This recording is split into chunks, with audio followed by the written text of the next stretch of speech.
We're 2 episodes into the final 4 episodes of the Clone Wars, and we're that much closer to the culmination of the plan, the ultimate plan, Order 66, and the fall of the Republic and the Jedi Order. Now, just like I did for the last episode, I'm going to break down this episode and reveal any Easter eggs that you may have missed. If this is your first time on the channel, please subscribe and turn on notifications so you can receive future holo transmissions and jump to lightspeed with MCE. Also, if you're into Star Wars geek gear and collectibles, join me and get your items at Zavi. Use the code MCE and rule the galaxy with 15% off your first purchase of any in-stock item. You don't know the power of the Zavi website. A link to the Zavi website is in the description below. Alright guys and gals, let's jump to lightspeed. Just like the last episode, this one kicks off with the red Star Wars logo. The end is nigh, my friends. Order 66 is close at hand. Although unlike any other Clone Wars episode, this one does not feature the military report or a recap of the previous episode. That's right, guys and gals, we are getting a full 23-minute episode for this one. What? Yep, it's still only 23 minutes long. Even though we do not get the report, it's not a full 30-minute long episode. But let me tell you, it felt like a good length. The story, the animation, the acting, especially from Sam Witwer as Darth Maul and Ashley Eckstein as Ahsoka Tano, it really kept you invested in this episode and made you feel like it's the second part to a movie or is part of an entire movie rather than watching just a regular TV show. Also, this episode has far less fanfare or Easter eggs than the previous episode had, but it does lay down some information that we didn't know about before. The episode starts off exactly where we left off. Ahsoka is surrounded by Mandalorian super commandos and Darth Maul. I love Sam Witwer's portrayal of Darth Maul. He has these little one-liners that just hit. Here, when Maul says they have mutual friends, of course, speaking of Anakin and Kenobi, Ahsoka responds, "I wouldn't say that." Maul then retorts with, "Your thinking is behind the times." I thought that was a good comeback. Beyond that, Sam just brings a level of emotion to this character that we did not get out of him when we first saw him in The Phantom Menace. So if you watch his portrayal in the Clone Wars and as well as like in Rebels, you can see more emotion, more feeling behind him, which just brings this character more to life. So Maul then talks to her more about the moment being upon them. He's of course referring to Order 66 and the fall of the Jedi. He senses the end of the Jedi is at hand. This is because the dark side's weight in the galaxy. It's grown so strong now at this point that he starts to feel and has more visions of things that are about to come. While all of this is happening, Ahsoka signals Rex of her location. Maul continues to reveal that the Republic and the Jedi will soon fall and that Darth Sidious will be the new ruler. This catches Ahsoka off guard a little bit. She has never heard the name Darth Sidious up until this point. Now this goes to show you how much the Jedi kept from their own students. Kenobi heard the name Darth Sidious back at the beginning of the Clone Wars when Count Dooku made him aware of it. He then notified the Council about this, but they failed to let anybody else in the Order know about it. I wonder if things would have been different for the Jedi had they been a little more forthcoming with this kind of information. Rex and the clones finally make it to Ahsoka's position. They rescue her from Maul, and Maul and the Super Commandos escape. In the next scene, Ahsoka, Bo-Katan, and Rex are joined by Kenobi through a holo transmission.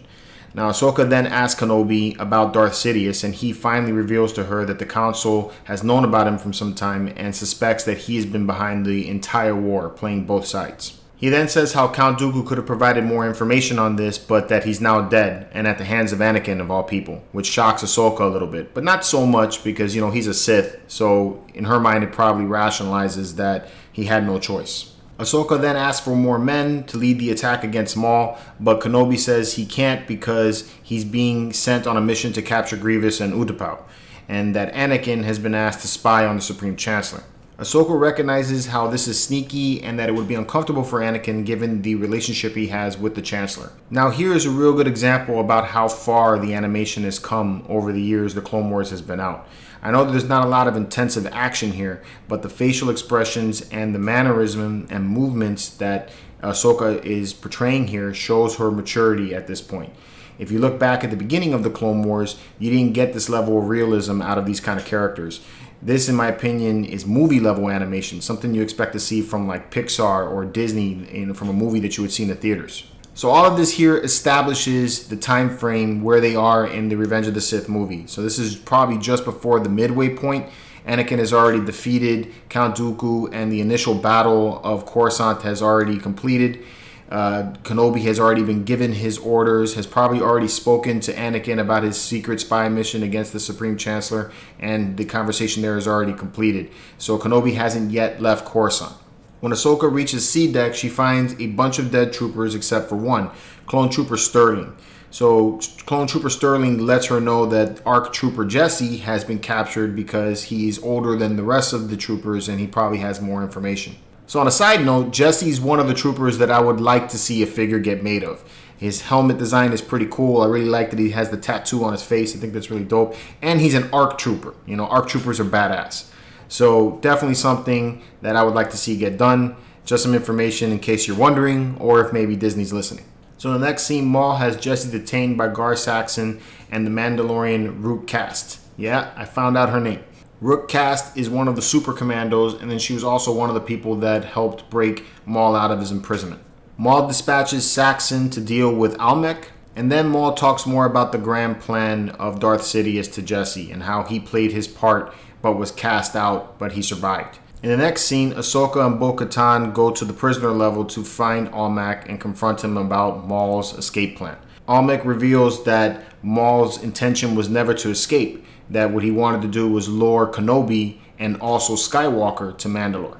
But before he can say any more, Saxon puts 2 shots in his chest and Almec dies. Bo-Katan then gives chase to Saxon, but he escapes. Now, again on a side note, I have to say that I really like the design of Saxon's helmet. That crown at the top of the head makes it look really, really evil, and I love the way the visor looks. Looks dope.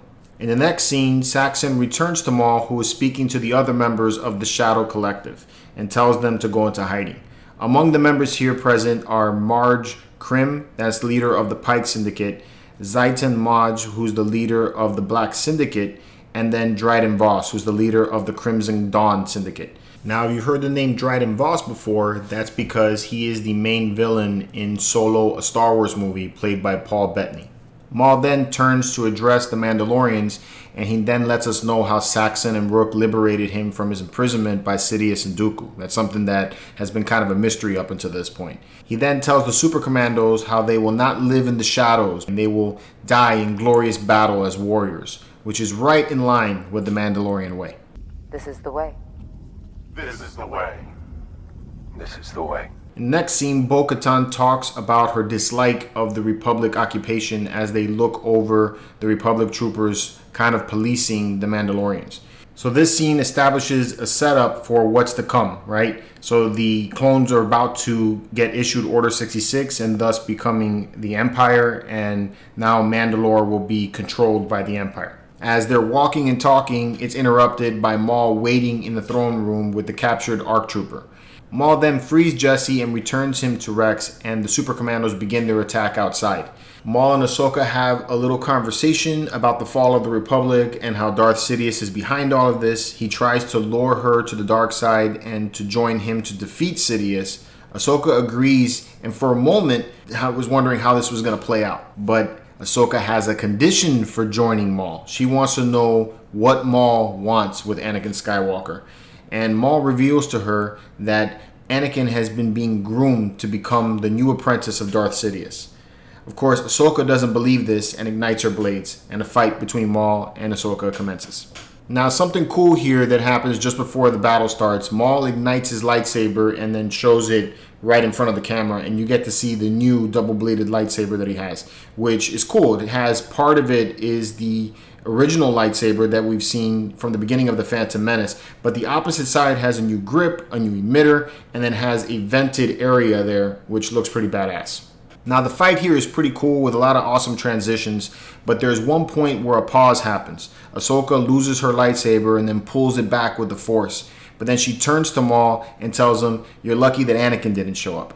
I loved the facial expression and the acting here. You could really feel the little zing that she was trying to give Maul there in the middle of the battle. The clones at this point are being bested by the Super Commandos, but the cavalry arrives in the form of Bo-Katan and her Death Watch loyalist.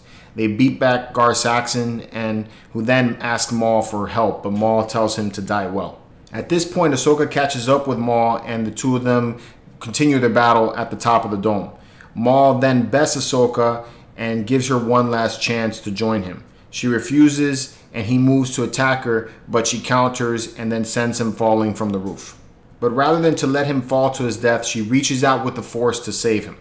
Maul then screams to let him die, and what are you doing? We're all gonna burn. You don't know what you're doing. The emotion that Sam Witwer brings here is outstanding. You really feel that Maul believes in his cause and that they're ultimately going to die if he isn't allowed to continue on with his mission. Maul is then stunned and he's captured. And that's where we're left off, with Ahsoka looking up into the sky, probably thinking about Maul's words about Sidious and the fate of Anakin. No Order 66 in this episode. I find myself feeling like the guy in the hot tub time machine. Every moment in the battle, I'm like waiting for the transmission for Order 66 to happen, but it ultimately didn't happen here. Pretty sure we're going to get that in the next episode. My thought is that this was a great second act. Lots of heavy emotions and the feeling of dread as we get closer to the Jedi's end. I do have some things that I wonder how are going to play out though. First, with Maul and the Super Commandos now defeated, how will this tie into the memory we saw of the Siege of Mandalore that we saw in the Mandalorian TV show? I think now that it's possible that the battle we saw in that vision may not even be the Siege of Mandalore, as it had battle droids that were present in it. So it's possible that could have just been another battle just before this Siege of Mandalore happened. Secondly, will Ahsoka have one last talk with Anakin? And what will that be like? You know, how will that affect his feelings at all? Or maybe even explain a little bit more his decision to ultimately fall to the dark side. And finally, how will Order 66 play out with Ahsoka and Rex? Now, my theory on this is that what will happen is Rex, having already removed the chip, will not now blindly follow the Order 66 command and will help Ahsoka escape. It may even be possible that they're going to release Maul, since Maul is now captured by the Republic, that they'll take and free him to aid in their escape. Now, I think that would be pretty cool, because to see Maul and Ahsoka fighting on the same side, even if it's albeit for a brief moment, I think that would be pretty badass. Anyway, that's my thoughts. Let me know yours in the comments below, and until next time, may the Force be with you.